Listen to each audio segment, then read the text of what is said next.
బట్టతలతో బాధపడుతున్నారా? ఆధునితనమైన పద్ధతిలో hair transplantation చేయబడును. Face clinic Hyderabad. నమస్తే, వెల్కమ్ టు సుమన్ టీవీ. నేను మీ సాయి. ఆంధ్రప్రదేశ్ రాజకీయాలు రోజు రోజుకు మరింత హీట్ పెరుగుతున్నాయి. ఇప్పటికే కూటమి అభ్యర్థులందరినీ ప్రకటించేసి వారు కూడా ప్రచార రంగంలోకి దిగిపోయి పూర్తి స్థాయిలో ఫుల్ ఫ్లెడ్జ్డ్గా రంగంలోకి దిగుతున్నారు. ఈ నేపథ్యంలో నెల్లూరు సిటీలో, నెల్లూరు జిల్లా వ్యాప్తంగా కూడా రాజకీయాలు రసవత్తరంగా మారాయి. అక్కడి నుంచి మాజీ మంత్రి నారాయణ కూడా నిలబడుతున్నారు నెల్లూరు సిటీ నుంచి ఈసారి. నారాయణ అక్కడ అభ్యర్థి నిలబడుతున్నటువంటి సందర్భంలో అక్కడ గెలుపోటకు సంబంధించి కూడా చర్చ కొనసాగుతుంది. ఎందుకంటే లాస్ట్ టైం స్వల్ప మెజారిటీతో ఓడిపోయారు కాబట్టి నారాయణ. సో ఈసారి పక్కా గెలుస్తారనేటువంటి ఒక అంచనా ఏర్పడుతున్నటువంటి సందర్భంలో నెల్లూరు సిటీ నియోజకవర్గంలో తాజా పరిస్థితి ఏంటి, అక్కడ సిట్టింగ్ ఎమ్మెల్యే ఎందుకు వేరే నియోజకవర్గాన్ని ఎంచుకోవాల్సిన అవసరం వచ్చింది, సో అక్కడ అభ్యర్థికి సంబంధించినటువంటి బలాబలాలు ఏంటనేటువంటి సంబంధించి మనం మాట్లాడేటువంటి ప్రయత్నం చేద్దాం. మనతో పాటు సీనియర్ పొలిటికల్ అనలిస్ట్ చంద్ర శ్రీనివాస్ గారు వారితో మాట్లాడదాం. సార్ నమస్తే. నమస్కారం అండి. సో చెప్పండి, నెల్లూరు సిటీలో ఏ విధంగా కొనసాగుతున్నాయి రాజకీయాలు? నారాయణ, మాజీ మంత్రి నారాయణ లాస్ట్ టైం స్వల్ప మెజారిటీతో ఓడిపోయారు. ఈసారి పక్కా గెలుస్తారని ఒక టాక్ వినపడుతుంది. లేదు మేమే గెలుస్తామని అటు వైసీపీ నుంచి వాళ్ళు కూడా బలగుద్ది చెప్తున్నారు. ప్రస్తుతం అక్కడ పరిస్థితి ఏంటి సార్? స్వల్ప ఓట్లు తేడా, మెజార్టీ కాదు, 1200 ఓట్లతో ఆయన ఓడిపోవటం ఒక రకంగా ఆయన ఆ గాలిలో కూడా వైసీపీ 151 సీట్లు గెలుపొందింది. రాష్ట్ర వ్యాప్తంగా ఉప్పెన్నలాగా 22 ఎంపీలు గెలిచారు. కానీ ఆ గాలిలో కూడా ఆయన పోరాడారంటే ఆయన మీద సాఫ్ట్ కార్నర్ ఉంది. కాకపోతే ఏంటంటే ఓడిపోవడానికి ప్రధాన కారణాలు ఇప్పుడు ఎలక్షన్లో వాట్ ఈస్ ద పొజిషన్ అనేది మనం చర్చలోకి వెళ్తే కనుక ఆయన టీడీపీలో కొంతవరకు ఆయనకి సహకరించాల. ఆ పాయింట్ ఆఫ్ వ్యూలో కొద్దిగా స్వల్ప మెజార్టీతో ఓడిపోయారు పరిస్థితి. ఆ సమయంలో అదే సమయంలో జనసేన నుంచి కేదారెడ్డి వినోద్ రెడ్డి అక్కడ పోటీ చేశాడు. 5000 ఓట్లు వచ్చినాయి జనసేన. ఇప్పుడు జనసేన టీడీపీ కలిసి వెళ్తున్నాయి కాబట్టి గెలుపు నల్లేరిపోయినాడకే. దాదాపు ఇప్పుడున్న పరిస్థితులు బట్టి అక్కడ ఏంటంటే గతంలో అనిల్ కుమార్ యాదవ్ పోటీ చేశాడండి. అనిల్ కుమార్ యాదవ్ మీద ఆ మాత్రం చేసి అంతకుముందు, ఎందుకంటే నారాయణ అనే వ్యక్తి ఏంటంటే టీడీపీకి ఒక గుండెకాయ లాంటి వ్యక్తి. ఎందుకంటే ఆర్థికంగా కావచ్చు, అన్ని రకాలుగా దేశవ్యాప్తంగా ఆయన బ్రాంచ్లు విస్తరించాడు, ఉన్నత విద్యావంతుడు. ఆ వ్యక్తి పార్టీకి ఇన్వైట్ చేశాడు చంద్రబాబు నాయుడు. చంద్రబాబు నాయుడు గారు నమ్మే అతి తక్కువ మందిలో నారాయణ గారు ఒకళ్ళు. కాబట్టి ఆయనకి మొదటి నుంచి కూడా ఎమ్మెల్సీ చేసి మంత్రి చేశాడు, మనకు అందరికి తెలిసిన విషయమే. ఆంధ్రప్రదేశ్కి 2019లో ఆయన చేసింది ఏంటి, ఇప్పుడు 2024 ఎలక్షన్స్ రాబోతున్నాయి. అంతకుముందు చేసింది అమరావతి భూముల సేకరణలో ఆయన కీలక పాత్ర. మున్సిపల్ శాఖ మంత్రిగా అతనికి 26 గ్రామాల నుంచి 32,000 ఎకరాల సేకరణలో పిన్ టు పిన్ నారాయణకి అప్పచెప్పేశాడు. అంటే సిఆర్డీ మొత్తం బాధ్యత చంద్రబాబు నాయుడు గారు అప్పచెప్పాడు. కాబట్టి అంటే ఒక వ్యక్తి భూమిని ఆరాధ్య దైవంగా భావిస్తారండి. నేల తల్లిని నమ్ముకునే వాళ్ళు ఉంటారు రైతులు. 4 పంటలు పండే భూమిని ఇవ్వటానికి కూడా ఎవరు ముందుకు రారు. అటువంటి రైతులు ఒప్పించి తీసుకోవడం మామూలు విషయం కాదు. అట్లా రాజధాని భూ సేకరణలో ఆయనకు పాత్ర ఎవరు ఎనలేని మున్సిపల్ శాఖ మంత్రిగా. అదే సమయంలో ఒకవైపు రాజధాని సేకరణలతో పాటు నెల్లూరు మీద ప్రత్యేక శ్రద్ధ పెట్టాడు ఆయన. 2014 ఆన్వర్డ్స్ 2014-19 మధ్యలో నెల్లూరులో నగరీకరణకి అండర్ గ్రౌండ్ డ్రైనేజ్ అనేది తీవ్రమైన సమస్య అక్కడ. అది ఆ సమస్యను 80% పూర్తి చేశాడు. తర్వాత వైసీపీ వచ్చిన తర్వాత అది ఆగిపోయింది. కానీ అంతకుముందు వివేకానంద రెడ్డి చేసిన, ఇంకొకరు చేసిన ఎవరు చేయలేని పని నారాయణ చేశాడు. పార్కులు బ్యూటిఫికేషన్ కావచ్చు, తర్వాత వాకింగ్ ట్రావెల్ కావచ్చు, ట్రాక్లు కావచ్చు, చిరకాల వంచక నీటి సమస్యను కావచ్చు. నెల్లూరు ఎందుకంటే సొంత నియోజకవర్గం కాబట్టి అభివృద్ధి చేశాడు. కాబట్టి ఆ సాఫ్ట్ కార్నర్ ఉంది, సానుభూతి ఉంది. ఎందుకంటే ఇప్పుడు ఎందుకు గెలుపు నెలైపోయిన అడగంటున్నామంటే అప్పుడు మైనస్ ఏంటంటే టీడీపీలో కొన్ని వర్గాలు పనిచేయకపోవటం, ఆ రోజు జనసేన విడిగా పోటీ చేయటం. కాబట్టి ఇప్పుడు పరిస్థితి ఏంటంటే అక్కడ పోటీ చేసిన అనిల్ కుమార్ యాదవ్ నర్సరావుపేటకి ఎంపీగా వలస వెళ్ళటం.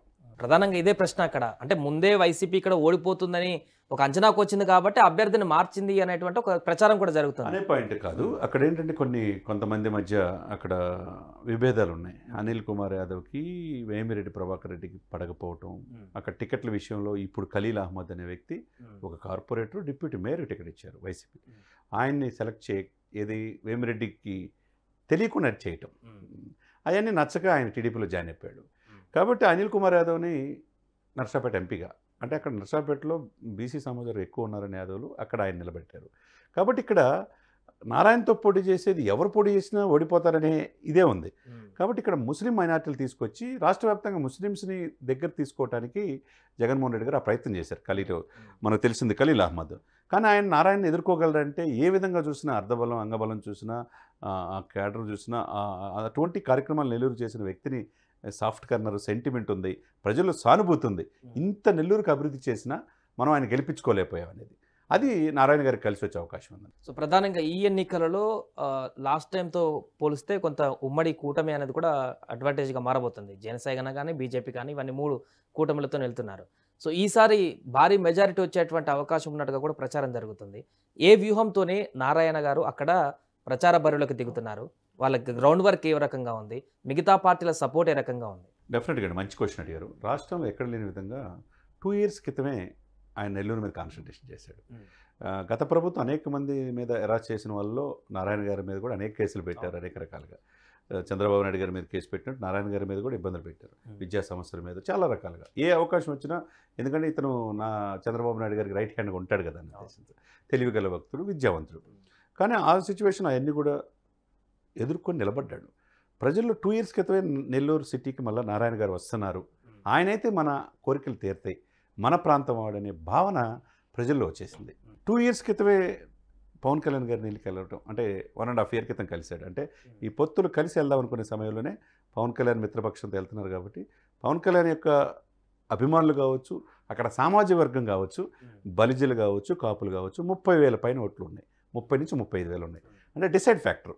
గతంలో 1,200 ఓట్లతో ఓడిపోవటం అంటే 35,000 కాపులు, బలిజలు చాలా డిసైడ్. అదే సామాజిక బలిజ సమాజం చెందిన వ్యక్తి నారాయణ.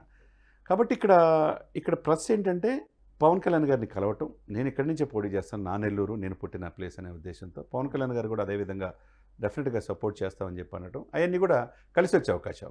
ఇప్పుడేంటి ఆ క్యాడర్ అంతా కూడా జనసేన కార్యకర్తలంతా కంప్లీట్గా సపోర్ట్ చేసే అవకాశం ఉంది క్షేత్రస్థాయిలో. ఎందుకంటే పవన్ కళ్యాణ్ ఏది చెప్తే అది వింటారు. అదే సమయంలో ఆయన విద్యావంతులు కాబట్టి ప్రతి ఇంట్లో ఎవరొకరు నారాయణ ఇన్స్టిట్యూట్లో చదివే వాళ్ళు ఉంటారు. అది తల్లిదండ్రులు అట్లా కలిసి వచ్చే ఉంది. వీటన్నిటితో పాటు బీజేపీ కూడా ఆ విధంగా బీజేపీ పెద్దలతో ఎప్పుడు కరెక్ట్గా ఉంటాడు, అవన్నీ కూడా కలిసి వచ్చింది.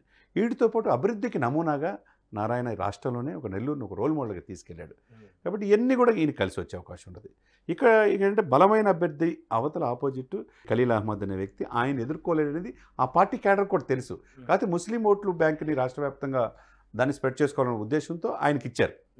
ఒక సోషల్ ఈక్వేషన్స్లో భాగంగా అతన్ని పెట్టారే కానీ ఇప్పుడు నారాయణ గారు ఇప్పుడున్న పరిస్థితిలో ఏ విధంగా సామాజిక సమీకరణలు చూసుకున్నా టీడీపీ క్యాడర్ కన్సాలిడేట్ అయిపోయింది. ఇదివరకులాగా కోర్టులు కొంతమంది ఆయన ఇబ్బంది పెట్టిన వాళ్ళకి లేరు.